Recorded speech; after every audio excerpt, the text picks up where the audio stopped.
Alright, we are live. Well, So, what does Victor think about politics in the middle of February of 2016? I guess with the Republican politics, I would say that I'm starting to think there is going to be a come out of behind win, and Kasich is going to be the nominee for the Republicans. Well, he has gotten a lot more attention lately. He has somehow managed to survive. He still suffers from a massive lack of charisma. True, but right now in the last couple of debates, he's been setting the right tone he needs. In fact, he's been setting the tone Rubio should have been setting, and it's paid in dividends. And George Soros and a team of his investors that usually, as I understand, would back the Democrats have actually decided to funnel money into his campaign as well as Jeb Bush. Hmm. Well, that sounds like Soros is hedging his bets. Also, uh, nobody but Russia Today seems to be covering that.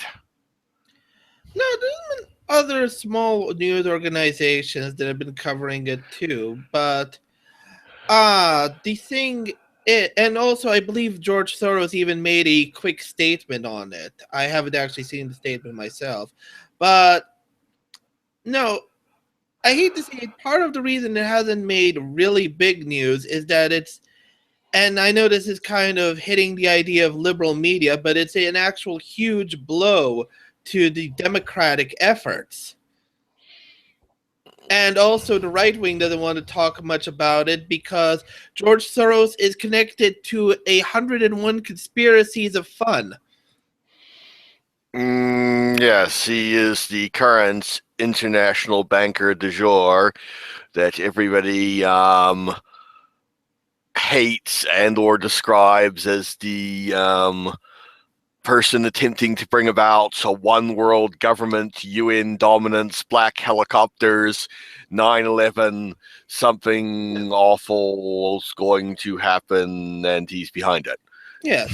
No, the Republicans want George Soros' money, but they have that base that believes in all of these nutty things about him. And the Democrats really don't want to announce that they have lost his money potentially and the reasons behind it. Well, we don't know that he isn't also backing Hillary Clinton.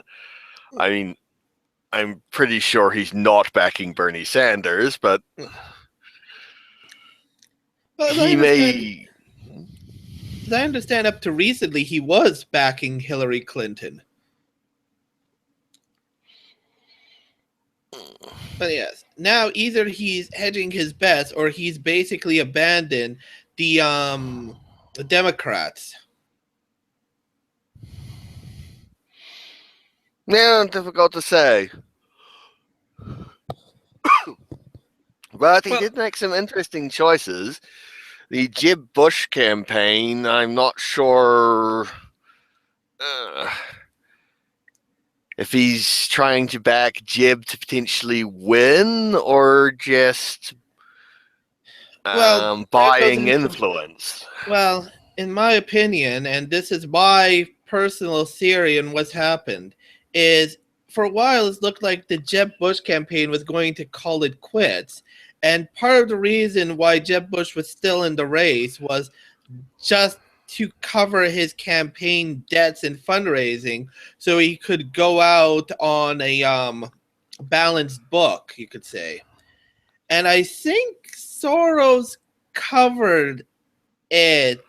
I don't have any evidence for it, but still, things have been despite Soros and other investors buying into Jeb Bush's campaign, things have still not been happening for Jeb Bush, and it looks like his campaign is winding down. For example, his campaign legitimately did not renew JebBush.com and is now owned by Donald Trump.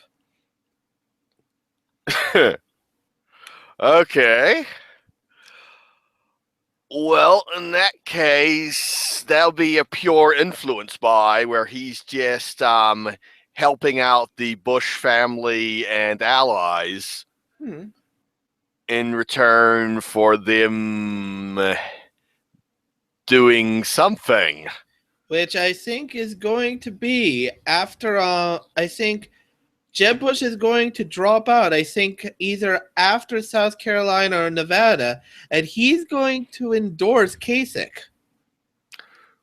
Well, if that is what Soros invested for, and not simply to just spread his risk and support two Republican candidates he believes will not screw up the country, then yes, I have to say, if when Bush drops out, he actually straight away endorses Kasich, rather than just stalking off for a while and possibly coming back later and endorsing somebody, then almost certainly that was the deal struck.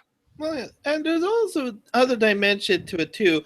One of the things I think we even discussed, either on a previous show or privately, was that the main barrier preventing Kasich from being a serious candidate is he doesn't have the campaign infrastructure. If Soros has bought that infrastructure for him, or at least a portion of the Jeb Bush campaign, not to mention Kasich is currently hiring political mercenaries, Kasich is going to have that infrastructure. Well, Kasich has been noted that he is hiring new people on lately, people from previous Republican administrations who had previously either had no interest in Kasich or Kasich couldn't afford.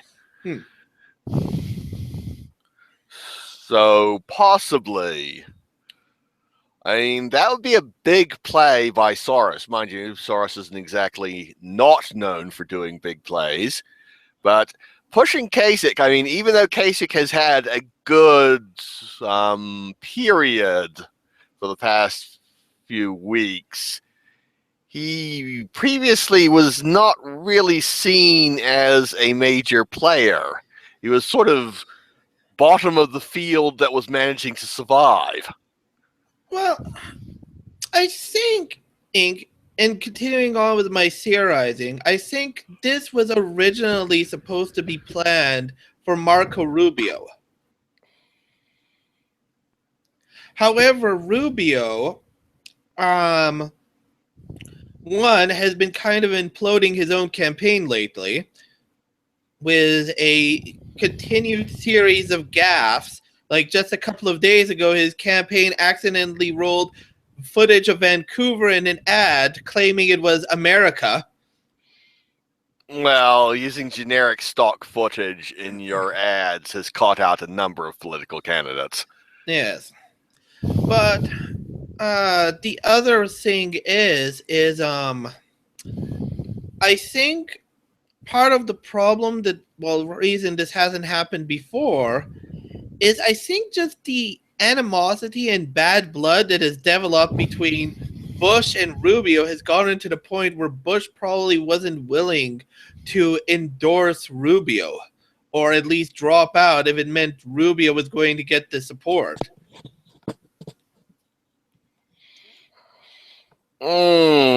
Maybe. I want to emphasize this is speculation on my part and a little bit of theorizing, but it's the only reason I can think that Soros would make a play like this.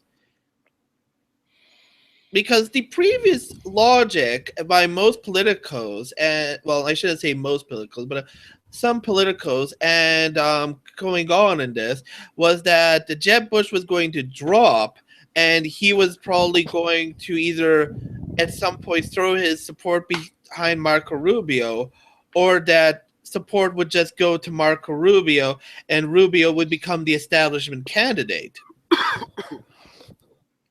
Well, yes, up until his last Robo bad Rubio, debate yeah. performance, Rubio was seen as the almost certainly, probably consensus mainstream Republican candidate. Yeah, and might I just say, I'm still a big time Marco Rubio fan. I still think he should be president, and he'd make a good president, but I think the political winds have changed, and I'm thinking everything's lined up for this big Soros play to get John Kasich in. Well, Marco Rubio is young, somewhat idealistic, and definitely has enthusiasm, but he's inexperienced.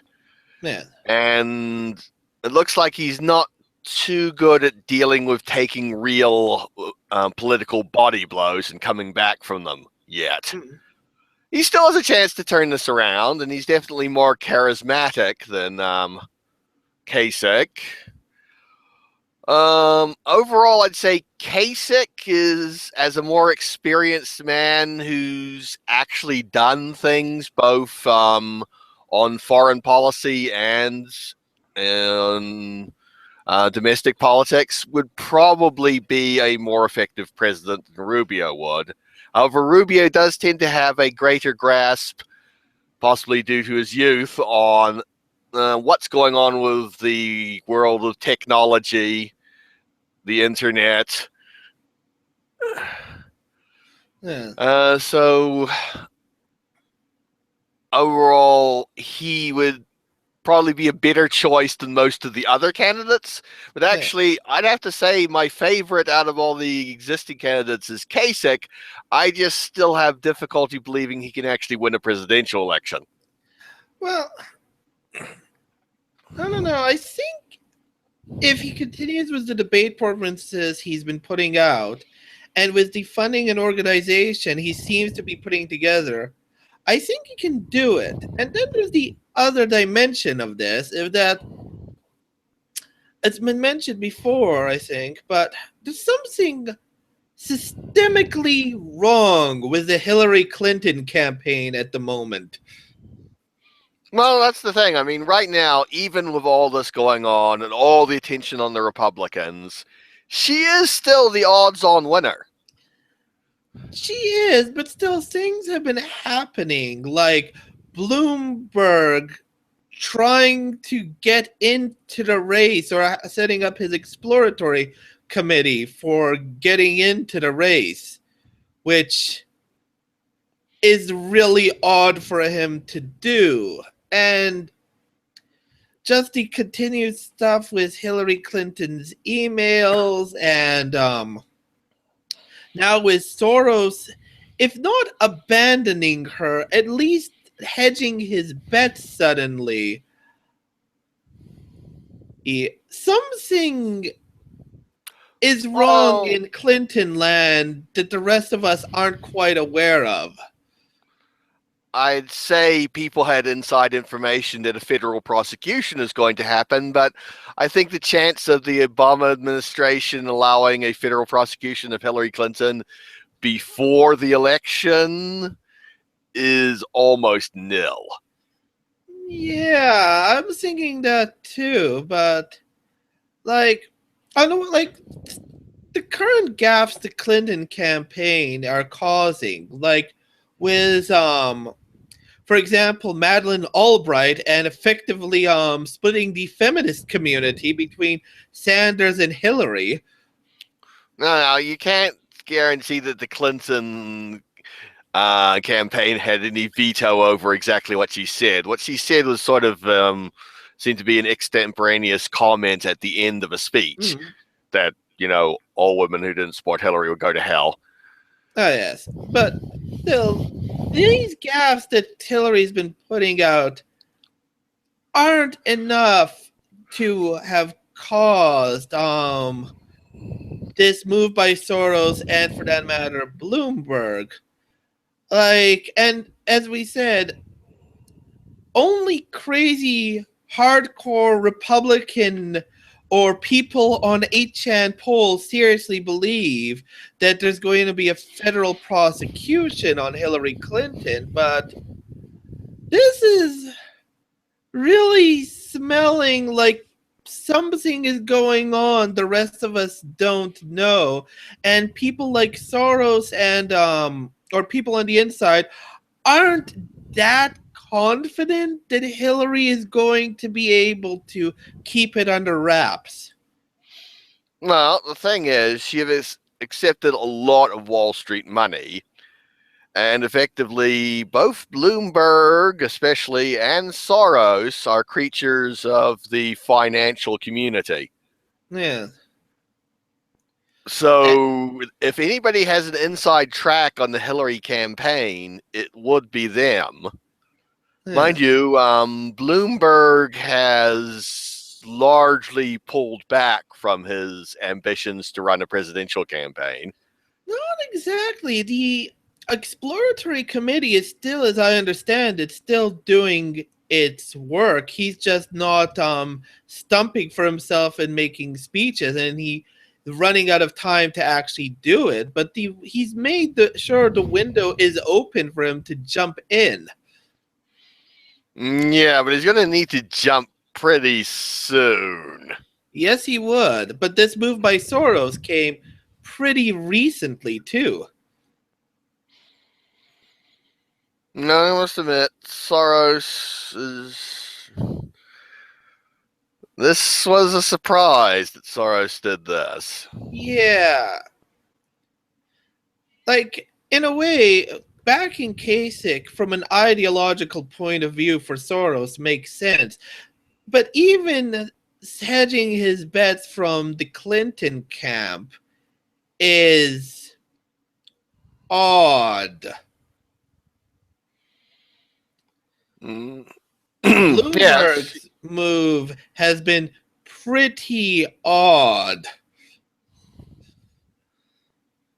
Well, no, Bloomberg has always wanted to run. And he's always looked for his opportunity. The fact that he picked now is interesting. Yes, I mean, it would be a pure ego play on his part. I don't know. It could be, but still, if he was serious, the reason he seriously didn't run this time was he didn't believe he could beat Hillary Clinton. And for whatever ego Bloomberg does have, and he has a large ego, he usually makes rational, sensible plays in the end. And his logic seemed to be that anything Hillary Clinton was going to pass, he was going to like anyways. So as fun as it would be to be president, he didn't need to do it. And I mean, if they actually think Bernie Sanders was going to win, I can see them panicking. Because he's going to rip up. Well, actually, the fact is, given he's almost certainly going to have a Republican Congress, he's actually probably not going to be able to rip up the banks. So, actually, I'm not even sure they would panic then. I don't know. They'd still probably panic, especially since remember, a lot of things still has to be proved by the presidency, especially, say, if the banks need another round of bailouts, which is in the cards at the moment, right? Well, actually, that might be it. If you want to go into the deep, dark conspiracy land, not the entirely insane conspiracy land, but the dark conspiracy land, it could be that they need to set up a president and Congress that will support another bailout, and the banks are just barely holding on to revealing the information that they need to be bailed out again until after the election is over. Well, it doesn't Well, even mind have you, to if that was the case, actually, they probably would, well, do it now. Well, I mean, I don't even think it's dark conspiracy land. There's just frankly a lot of uncertainty in the markets. The banks are a bit vulnerable due to the crash in commodities, and China is not looking that good. It doesn't have to be they know they're going to need a bailout at some point, but they could probably realize that one, they don't need more uncertainty with, say, a Trump or Bernie Sanders presidency. Yeah, but And they can generally handle that. Now, this would have to be there is something cooked into the books. Possibly a whole bunch of debt from energy companies coming due, which the energy companies definitely aren't going to be able to pay, combined with the China situation, combined with something else, combined with some huge screw up like 2008. And they know it's all going to come due really, really soon, and they need to get everything in place such that they will survive. right, but as you said, they then probably want to do it now as opposed to wait for the election. Yeah, I think so, because then people can be paid off and bail out now. I mean, the Republicans really don't want to do another bailout. Obama would probably, if he thought it was necessary, reluctantly do another bailout because, well, he's gone either way. Hmm. However, it would basically ensure a Trump presidency. Oh, it would be a massive political issue. Hmm. And in fact, it would probably run on a political issue, and that actually probably caused the Republicans to tell them to get lost, at least until after the election is over. So, yeah, no, if they really have something cooked into the books, the banks are going to have some sort of disaster. They'll probably refinance and hide it until after the election is over and hope they have their candidates in place. Yeah, because as I said, this is getting really weird for politics. Like, conspiracy theories aside, Soros backing Kasich and Jeb Bush, which is a fact as far as I'm concerned, and combined with Bloomberg also is his kind of fishy attitude. Like, yeah, they're spooked about something, and well, two things. One, as you said, they seem to need to make sure their people are in office, or people that they could work with are, and something again has to have gone wrong in Hillary land. Well, either something has seriously gone wrong in Hillary land or something has really gone wrong with the banks again. Or Or both. both.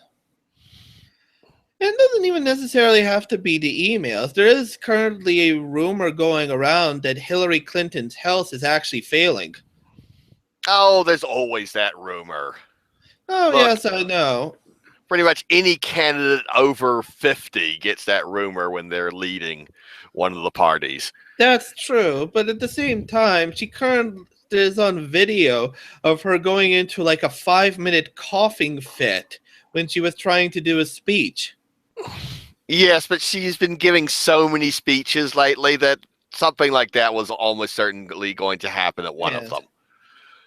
I mean, it's theoretically possible, but you always hear this. Hmm. So, but right now, all we really have, other than the Soros news, which doesn't seem to be being carried by the mainstream news, but then again, the mainstream news sources don't seem to carry lots of things which are important. All we really have is a whole bunch of conspiracies and the somewhat interesting rise of Kasich as a real contender. Mind you, he's still effectively trailing behind Trump and even Cruz in many of the upcoming primaries. Well, we have some conspiracy theories, I guess, but still, just to measure things, right? Something has happened. Neither of us are committed to what has happened, right? We can tell that like it's a pretty safe bet that if George Soros is suddenly going to back Kasich, something has happened, even if it is he had a $1 bet that he could turn Kasich into the president of the United States. Or just Hillary Clinton said things to really piss him off. Mm. Like, that's not conspiracy. If we were saying that the Jews have basically decided that their I lizard didn't president. say that was conspiracy. I said all we had other Fair than enough, fine. that is conspiracies. Well, going on then, I guess then there is ah the battle within the Notley government. Well, pulling it back from international finance and the American elections to Alberta, Canada. Okay, the Notley government, the Well, NDP government of Alberta. and to a certain extent, the battle within the left as well as the Liberal Party, as now I think we're really starting to see the beginnings of the Civil War. What Civil War? Well, I would say the war between the more fanatical portions of the left and the ones that want to still run a country and get reelected. Well, I don't think Notley needs to worry about that. Do you mean the getting elected part? No, getting re-elected part. No. Well, still, either way, no. There's been a bunch of problems happening, which mixed signals are being sent. For example, recently, there was the story yesterday where Rebel Media, led by Ezra Levant, was banned from a press conference. Well, they're hostile new media. They can pretty much freely ban them for whatever they want, and the rest of the media will go, yay! Oh, yes, a bunch of the media did back it and went yay. And then today, Notley said, no, this was actually a mistake, and certain people had, or I should say, she implied, in my opinion, certain people had overstepped their bounds, and Rebel Media was allowed at the press conferences. Okay, well, that's very reasonable of her. Yes. But usually things like that don't happen.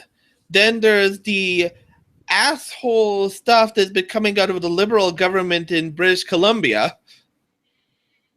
Like? Well, in the Crown,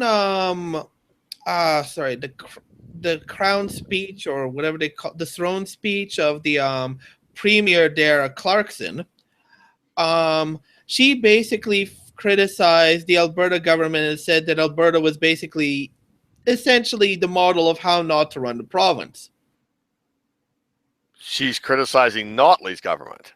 Well, first it was said that, okay, she's obviously criticizing the past conservative governments, not Notley's government. And then a couple of day or so ago, she then reissued those remarks and basically made it more clear that she was talking about all Alberta governments, including the Notley government.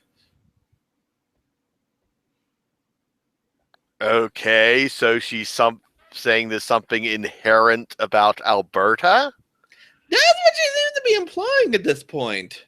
Well, what exactly is she implying? That Albertans don't know how to run a government.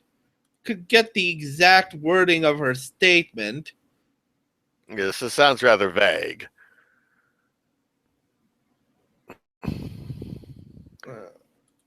I mean,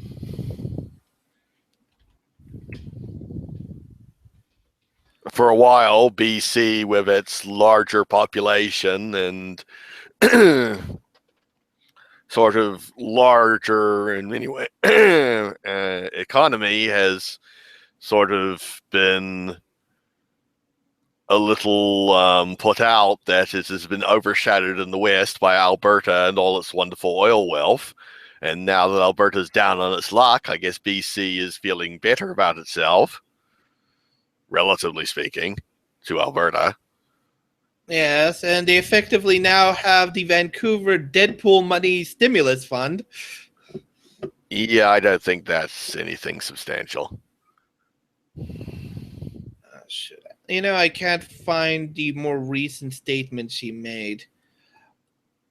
But either way, just moving on. And then there's the current fight, even within the Liberal Party, on how we should allow the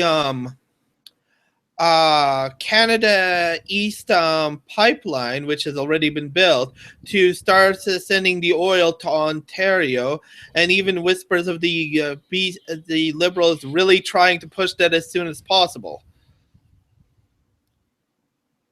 Well, if the Liberals want it to happen, it'll happen.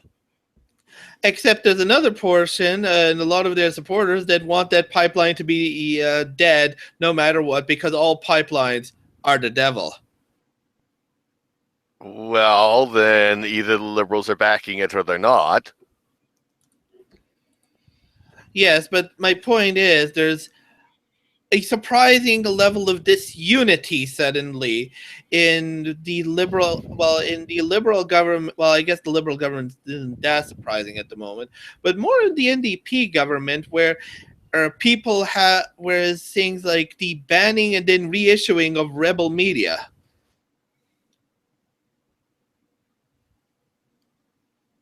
Okay, sounds like just a bit of internal disorganization until they sort out their policies. They've had a while to sort out their policies. No, the rebel media thing popped up right recently.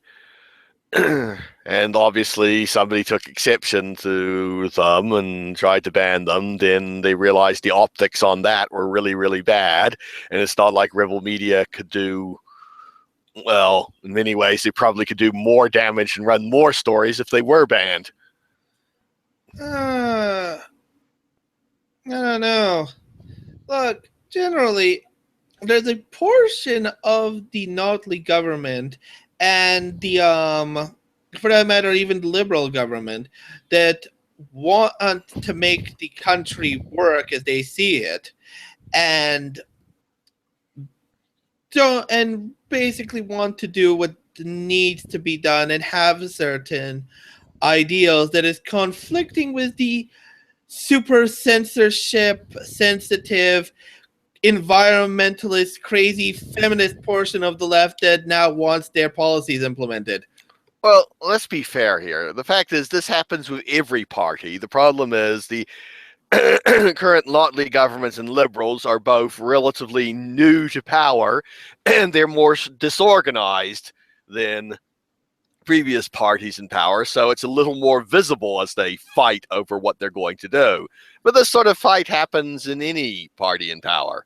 Oh, yes, and it happens in the ideologies too. The Republicans have gone through a similar thing a few years back with the Tea Party, and arguably are still going through it with Donald Trump.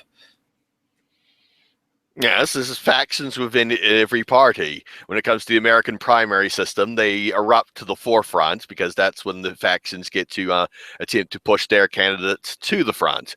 Yes, and just normally the media acknowledges what is happening, at least with the right wing, and so far, even though this is part of a greater ideological battle on the left, the media has been rather silent about it. Well, we've heard about it. Admittedly, a lot of it through rebel media. Rebel media and largely internet and YouTube commentaries. The mainstream news hasn't even covered things like Stephen Fry basically telling the social justice warriors to go fuck themselves and quitting Twitter. Well, Stephen Fry tells a bunch of people to go fuck themselves and quit something every 6 months. Fair enough. But this has been things that have been going on for a while. I have to admit, however, this case, it was pretty blatant Twitter stupidity. He was joshing around, admittedly in public, with a personal friend of his about her clothing attire, and then he got attacked for being a misogynist. Yes. It's not like he doesn't do a lot of self-deprecating humor on himself. No, I mean, Oh, I mean, it wasn't the greatest joke in the world, but it was obvious that it was a joke and that the person in question wasn't offended. It was a bunch of people taking offense on her behalf. yeah. No, look, just maybe I guess going into the general saying of, look, you have a portion of the left that is really sad that Richard Dawkins had a stroke, that actually does like free speech, each, and wants to make things work in a real sense. And you currently have this vapid crazy tea party left that's going around trying to do things like ban rebel media from Alberta press conferences. Yeah, I mean, it's more extreme right now than it usually is, but this sort of push and pull is actually pretty standard. I mean, the only surprising thing is how strong the, I guess I'll say, regressive left currently is, and how little coverage or often positive coverage they get in the mainstream media. Yes, they get a lot of positive coverage and encouragement, which is what was previously criticized of Fox News for encouraging the Tea Party, even though they didn't encourage them to this extent, because Fox News still broadcasted the stupid shit that Tea Party did, whereas they've been largely covering up the stupid shit the regressive left has been doing. Like sending Richard Dawkins a bunch of death threats and hoping and continuing to hope that he's going to die a horrible death. Now, let's be fair. In public, the actual named people who don't like him have said that it is too bad that he has had a stroke, that along with reminding everybody of his misogynist comments. Yes. But they have said that they hope he recovers. Just remember, he's an evil misogynist. Yeah. Yeah. But this is the internet. This is what's going to happen on the internet. And a bunch of people sending him death threats. Well, a bunch of people send him death threats all the time. Yeah, but no, the slew of articles attacking Dawkins, then barely any real coverage of him having suffered when he suffered the stroke, coverage of what helped lead up to the stroke. Instead, there was coverage of how the Church of England was having prayers for Richard Dawkins, with the attempt to imply that they were somehow responsible for him having a stroke. Huh? Oh, the Church of England, when they heard that Richard Dawkins suffered a stroke, decided to encourage people to pray for Richard Dawkins. Yeah, it's a standard sort of religious thing. Pray for your enemies. It's what sort of Christianity's supposed to be about. Then The Guardian and other people wrote significant stories about this, and some of them tried to argue that this was mocking Richard Dawkins. And started in a very gentle way. I mean, this is the sort of, we're going to pray for you even though we know you don't believe. I mean, there's a little bit of a, we believe you're right and you're wrong, but we care about you anyway type of comment in there. But really, that's harmless. Yeah, in a way, it's harmless, and they pointed it out very strongly, and basically encouraged a small mob to go and tweet attacks and stuff about the Church of England and create a controversy there.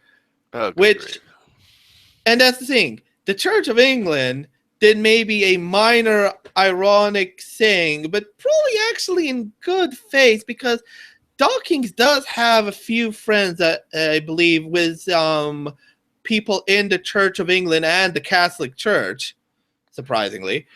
He has people he talks to in those organizations.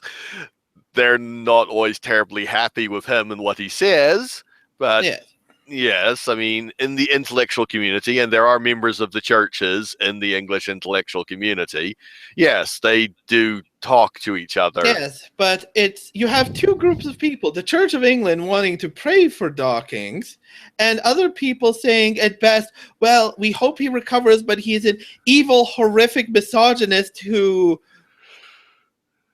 we don't want to see die, but maybe we won't be that upset if he does," with a bunch of people going, "No, no, no," on Twitter, "We hope he does die," versus people wanting to pray for him. And they decided to throw the magnifying glass on the Church of England. Yes, admittedly, the bigger story would probably have been the whole thing about how he was banned and then reinstated from a skeptics conference. Yes. And has been sort of no platformed in most of the other skeptic conferences, at least in North America. But no, it's just an recent example of them covering for these assholes. Like, no. Like, they're shining the light on the Church of England and trying to ignore that a portion of the regressive left basically was wishing death us on an 80-year-old man for sharing a joke cartoon video. Well, it's more than that. He's made comments before. He was pretty much the first major figure in atheism to come out against the movement, which eventually became Atheism Plus. Even then, that's what started the recent rash of attacks against him in all of the articles. And this is stuff that they would normally criticize other groups for doing. Well, yes, normally the left-leaning press would be the ones who are on the forefront of condemning any sort of no platforming, censorship, and other various authoritarian bullshit. Or even But right now, they've become, well, they're sort of reverting back to the partisan press of the old days, and they're sort of covering for their more extreme friends and allowing the right-wing press to be the ones who criticize them. Yeah, but the right-wing press is criticizing them, but the right-wing press isn't exactly that strong at the moment. And no, to put down people like the progressive left, it has to come from within. The Republicans and the right wing did it with their nut jobs. Well, it's more that the right-wing press doesn't really care about most of the stuff. A good portion of the right-wing press is religious and doesn't really care about Richard Dawkins or like him. And also, most of the attacks that the regressive left have done are against other people in the left. It's a left civil war. Yes. The right only covers it enough to laugh at it when they hear about it, but it's not their fight. Yes, but that's the thing. It's getting worse and worse. It's getting harder and harder to do anything productive from the government point of view. And the more they cover for these assholes, the stronger they become and the bolder they're getting. Yeah. Oh, excuse me. These things tend to go in cycles. I mean, Yes, but as I said, it goes in cycles, but there's a point when mommy and daddy have to tell these punks that they're a bunch of assholes and come down hard on them. This has even happened in Canadian history a couple of times. Like the NDP had the waffle movement that they decided, and this was decades and decades ago, to basically say, no, you guys are crazy. Go fuck yourselves. Language, Victor. Language. Right. But look, it's not nice, it's not pretty, but it has to be done. Well, yes, every party has to rein in its extremists once to get to the point where effectively they're damaging that party's ability to win elections. It's just right now, at least in American politics, it's the time to cater to them. theoretically, if, say, Hillary Clinton was going to actually stamp down on people who've gone too far, say on university campuses, she'd do it after she became the Democratic candidate. Fair enough. Oh, I'm not sure she will, but if she was going to do her sister soldier moment, then it would come after she defeats Bernie Sanders. Yes. But still, I think it needs to come soon because it's getting rather bad at the moment. Like, and also going back with atheism, consider that, and it came up in a number of the little fights on the internet I had over this, where I was where it turned into how misogyny is so permissive in the atheist movement. I was constantly asking people, all right, what do you want the atheist community to do that it already hasn't done? Like, the atheist community has banned virtually any speaker that has criticized feminism from the atheist conferences. There's no atheist conference that I'm aware of that allows these people to speak. There are draconian harassment policies, and for that matter, most of the atheist press has been backing them 110%, not to mention the rise of Atheism Plus. And I kept asking... Well, at this point, Atheism Plus, the actual movement, has sort of imploded on itself. The consequences of their rise and the people who are involved in it have gone on to effectively control the bulk of the atheist and skeptic communities, at least their conferences.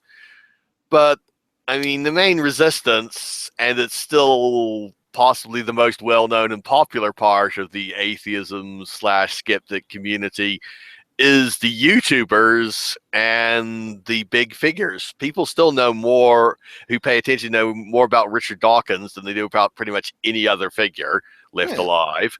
And on YouTube and discussion there, I mean, the biggest figure there is Thunderfoot, who's been banned from all the conferences, but he still has a bigger audience than all of the rest of them put together. Fair enough. But still, there's a bunch of other people like, what's that asshole? I forget his name. You're going to have to be more specific than that. But anyways, going on. But still, yeah, that's what it's been reduced to. But still, I kept asking, well, what else do you want the community to do? And while continuing to say that I'm a misogynistic, horrific, trolling asshole, the only thing they could actually say is that, no, the vast majority of atheists are also misogynists. And that the community... They are currently the vast majority of atheists.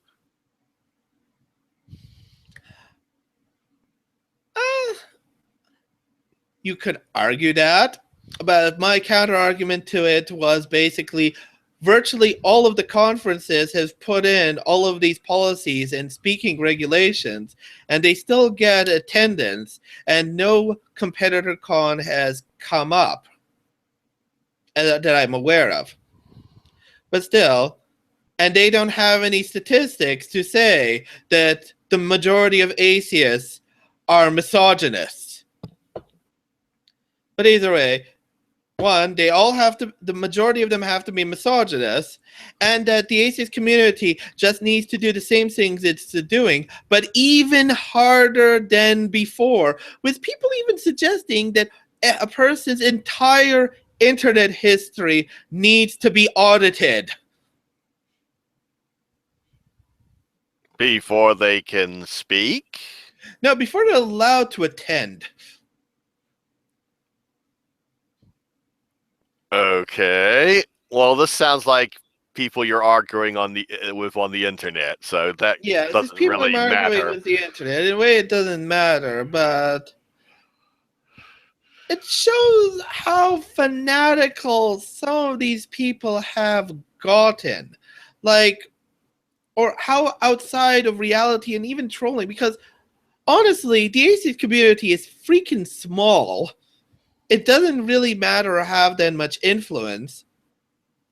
I don't think the majority of feminists would describe themselves as atheists. In my personal opinion and feelings, they just want an excuse to bully the shit out of people and be called righteous for it.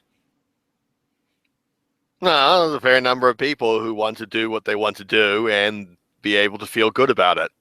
Yeah, because all of these places that the progressives have targeted, well, I shouldn't say the progressives, this regressive left have targeted, and you've pointed out to me as well in private, has basically been places and people that can't defend themselves. They haven't gone after the right wing, really.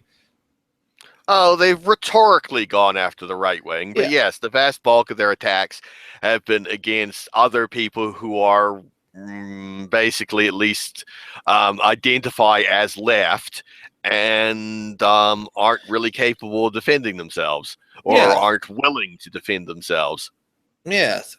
against an attack from the left. Yeah. No. No, this has basically been, it's not even, as far as I'm concerned, it's not even about ideology anymore.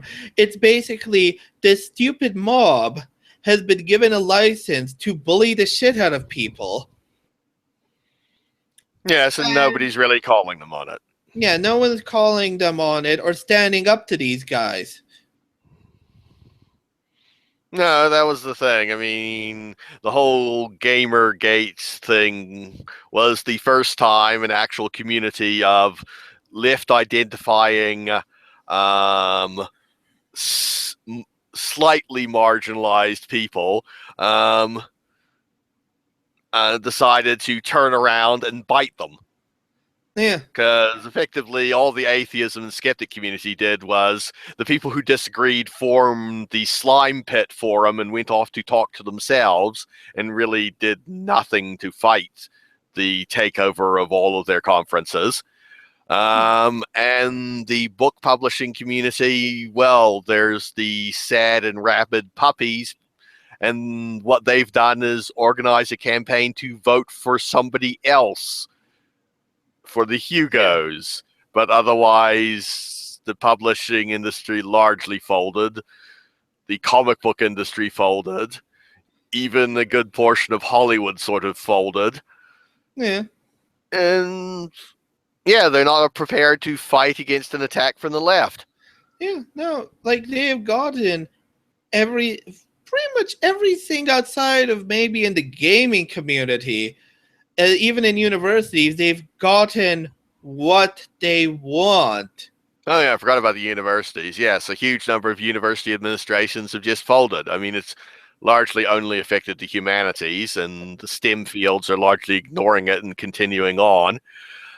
But eventually it may come to affect them. Yes, they've gotten what they want. But not only that, but getting what they want hasn't pleased them, has been shown in the atheist community. Like the community, at least the conference and all of those organizations, have gone to a pretty huge extreme to accommodate them, and they're still basically casting all atheists, or at least the majority of atheists, as horrible misogynists. Well, there's the Slime Pit with its, 50 active members. Yeah, 50 active members and people on YouTube. Yes, and evil YouTubers. Yes, evil YouTubers. Just like how 4chan, even 4chan put in all of their, tried to censor everything and do their stuff, is still being attacked. Well, yes, they need their enemies. Yes. No, nothing. I haven't seen a community that, by going to their demands, does anything to prevent them from being attacked. From Hollywood in the comic industry, from Hollywood, where they're getting attacked for with Disney with Rey for holding back a bunch of Rey toys, largely for spoiler reasons, and was quite clearly for spoiler reasons. Yeah, and also she still has more toys than the vast majority of male characters' toys that are available in toy stores. To the Avengers with the portrayal of Black Widow, which Josh Whedon got horribly attacked for when he was pretty much the most progressive person in all of Hollywood. I don't know if he was the most, but he was definitely pushing it. Yeah, top 5, and I'd say he was the most. But still, he also got horribly attacked. Well, that's how you win. You push and you push and you push until you actually hit real resistance. And so far, apart from gamers biting them, and even then, the vast bulk of the sort of mainstream gaming media and the coverage of the news has been entirely in their favor on that issue. It's just the gamers who have stubbornly refused to pay attention to the mainstream news and continue digging up dirt on them. Yeah, but this is getting to the point where the news for backing this stuff so much is shooting itself in the foot, and this is going to end up destroying everything the progressives have built. Like, oh, it's not going to destroy everything. It's going to eventually become a major setback to the left, but then it always does when you have to finish your civil war and rein in your crazies. Yeah, but no, this is... Yes, but the longer this keeps going, the bigger the setback is going to be. And it's just getting bigger and bigger. Like, I guess if we're going to go on to Europe, there is currently the risk that the entire European Union project is going to be destroyed, and Poland might send commandos into Sweden. All right, I guess we can jump over to the European Polish situation. Or we can create a new video for that. All right, yes, we've almost run through this, and there's still other issues like Poland, Europe, the drama of the Chans to potentially cover. All right, let's just then call it for this video, and we can take a break. All right, talk to people later. All right, bye.